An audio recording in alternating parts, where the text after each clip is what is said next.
Magandang araw mga ka-Duterte Solid.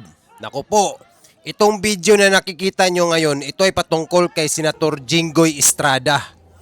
Pumasok siya ngayon dyan sa Sandigang Bayan. Alam naman natin to na nagkaroon na siya ngayon ng warrant. Naku po mga idol, totoo nga itong sinabi ni Boying na magkakaroon sila ng kaso. Ito si Jinggoy at saka si Senator Joey Villanueva. Naku po mga idol, kasama ang anak niya dyan, nagkaroon ng kunting kumusyon, tulakan, tapos napapasigaw din yung anak niya. Pakinggan natin mabuti mga idol.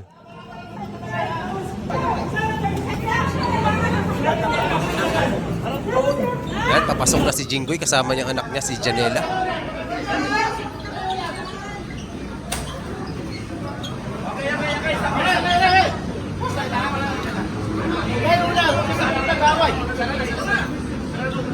Naku po mga idol, itong balita na to, malaking epekto ito pagdating dyan sa Senado mga idol.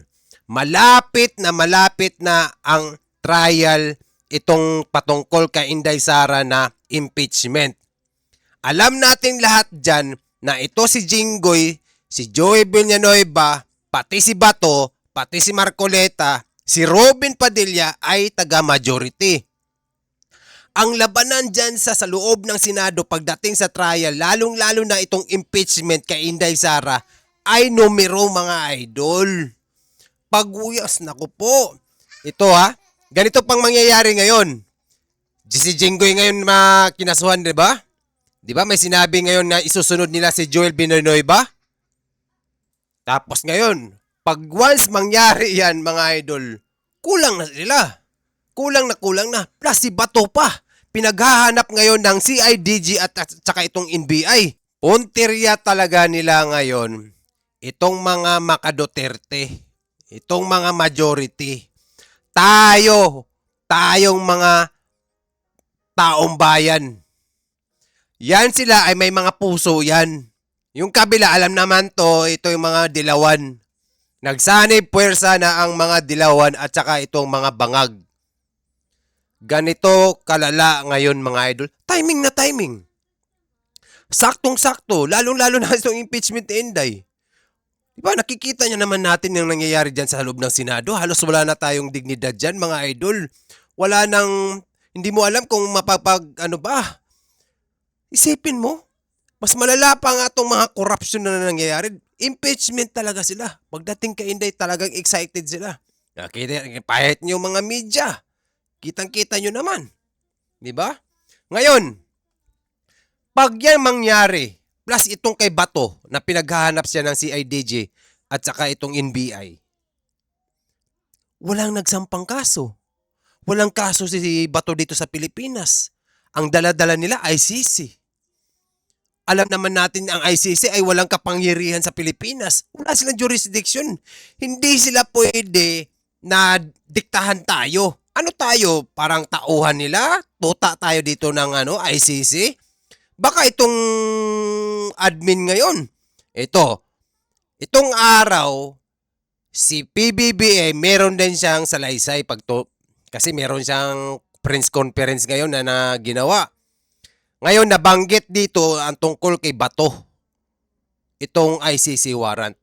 Panoorin natin at pakinggan natin mabuti kung ano ang reaksyon niya. Saan ba talaga siya papabor? Mga idol, panoorin natin. Tara, let's go!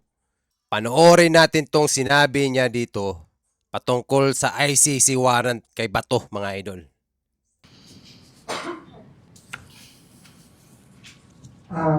Good afternoon, Mr. President. As a former senator, what are your thoughts on the proposal to amend the Senate rules to allow online voting? All right. As a former senator, I suppose I'm reasonably qualified. I disagree with that. I understand that we had to do it in COVID because there was a health risk, but I do not see any particularly good reason for us to allow it now. It seems to only be applicable to Senator Bato para makaboto si Senator Bato dahil nagtatago siya. Now, for someone who is actually a fugitive from justice, na hinahanap ng pulis, na hinahanap ng Interpol, at may arrest warrant galing sa ICC, Wait lang mga idol ha. Itong sinasabi niyang fugitives justice, ito yung ano, pag meron kang kaso na umiiwas ka, nagtatago ka, iniiwasan mo itong mga ano mo, itong warrant mo, isipin mo mga idol, wala nga siyang kaso dito sa Pilipinas. Itong dala lang niya, dala ng mga CIDG, ito ang ICC warrant.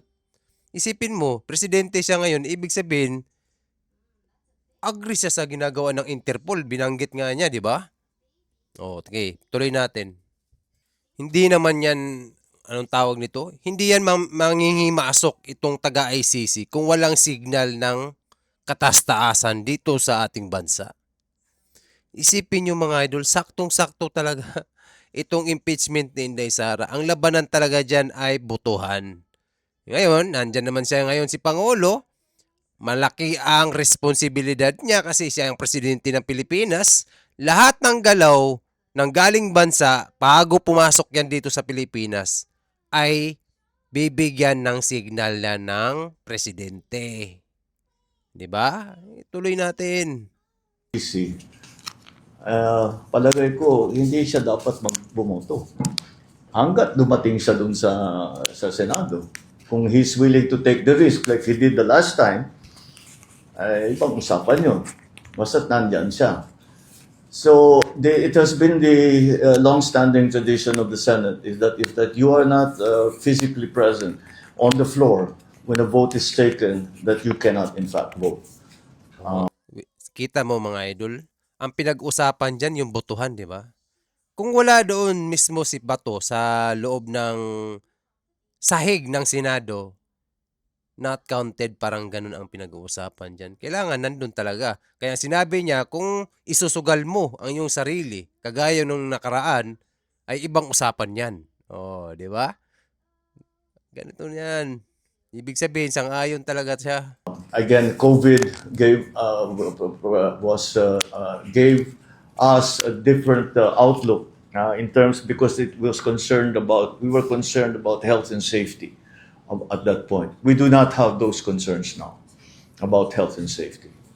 Okay, follow up lang, Mr. President. You touched on it slightly na, but I will ask it anyway. There are notions that the electronic voting will enable senators facing charges to evade accountability or even arrest. Do you share the same concern? Those terms. Ang para sa akin is that simple lang ang question. Dapat bang bumoto ang senador kung hindi siya sumipot? Sa akin palagay, hindi dapat. Kung talagang importante siya makaboto, dumating ka sa Senado. Thank you, Mr. President. Next question from Rafi. Huwag Bato! Ipapain ka lang dyan. Senator Bato, huwag ka munang magpakita. Isipin mo mga idol, wala nga siyang anong tawag nito? Delikado dyan si Senator Bato kung magpakita siya. Nakita na natin dyan, nung unang punta niya dyan, di ba ni-wrestling pa nga siya eh. Tapos gusto pang pasukin ang Senado. Nagkaroon na nga ng putukan. Kaya nagtatago si Bato kasi alam niya, naramdaman ni Bato na iba ang pakay nila. O ngayon, narinig na natin mismo kay Pangulo mga idol. Kung ako din reporter, no?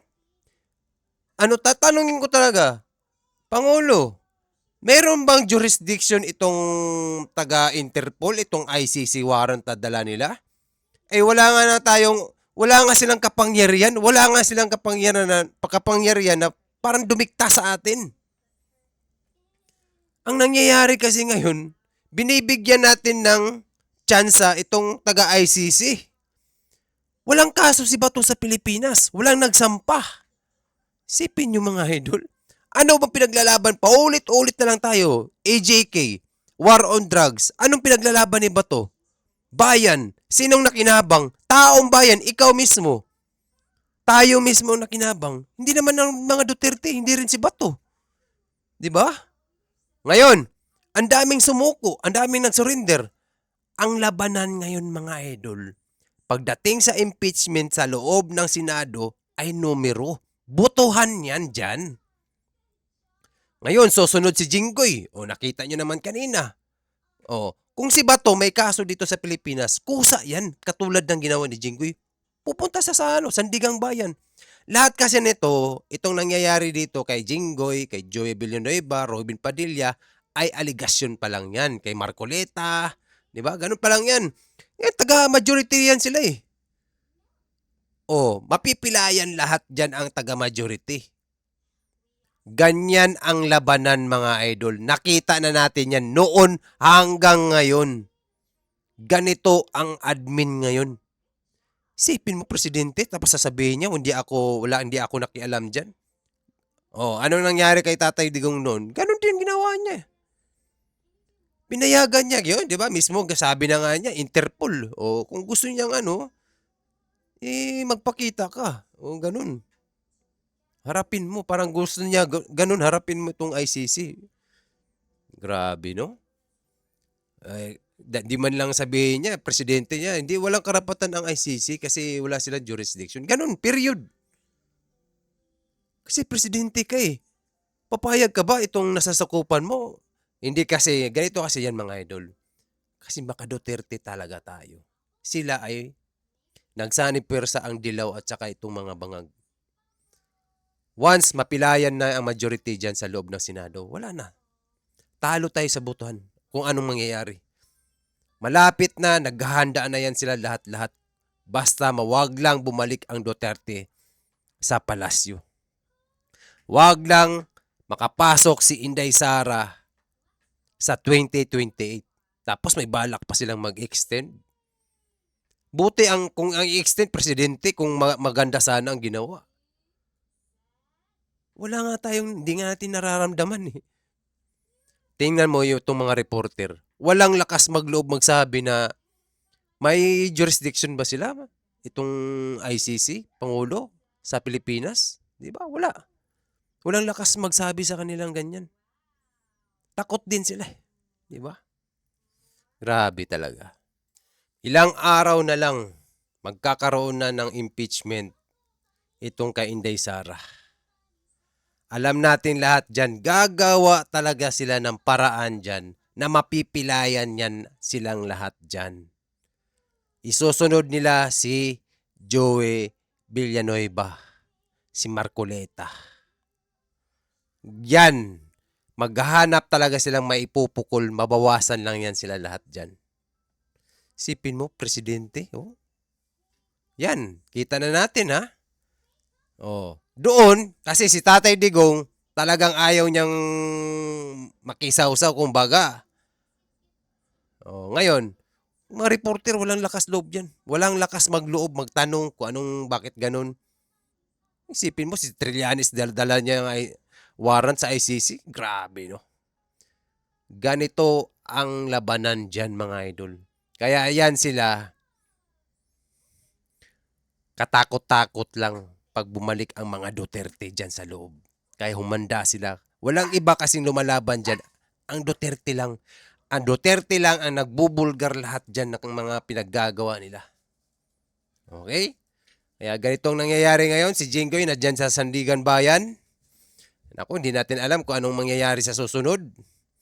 Kaya abangan natin to mga idol. Kaya tayong mga Duterte solid, mag-ingat. Ipaglaban natin Duterte. Kahit saang mangyari. Huwag tayo papayag na buli-bulihin lang tayo nila. Tayo ang masusunod, tayong taong bayan ang magluluklok. Ang Duterte, ibalik natin. Walang nangyari ngayon. Kaya mag-ingat. Maraming salamat sa mga nag-follow at nag-subscribe. Thank you sa lahat mga idol. Ingat ha. Abangan natin to sa itong nangyayaring kaso ito ni Jinggoy kasi isusunod yan si Joey Villanueva. Ingat mga idol. Maraming salamat. See you and goodbye.